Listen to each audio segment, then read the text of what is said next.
Keyin o'g'lingizga tarbiya bermaysizmi? Kecha o'g'lim qoniga tegibdi. Kechasi bilan yig'lab chiqdi-yu. Voy, uzr qo'shni, yoshlik qildi-de. Ha, bu yoshlikdan emas, otasi yo'q, tarbiya beradi. Yengilib ba'zan yovsiz qolib birov qarovsiz, hatto cho'qsiz olovsiz. Yig'laverma, o'g'il bola hammasi chidamli bo'ladi.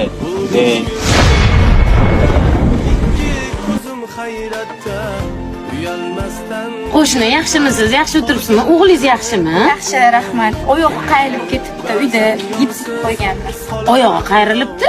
Ani qo'shni Hasan aka xabar olib turibdilarmi? Ular ne xabar olishlari kerak? Voy, o'sha kuni oyog'ini bosib, baqirib o'tib ketdilar-ku. Yo'q. O'g'lim oyog'ini mashina bosdi. Bizani uydagi kameradan ko'rib oldik, oyog'ini bosib o'tib ketibdilar, baqirib. O'g'lim menga kelib, oyog'imni qayirib oldim deb gapirdi. Allohga ming shukr. Otasiz ko'rib boykan bo'lsa ham, erkak bo'lib ko'rib boykan ekan.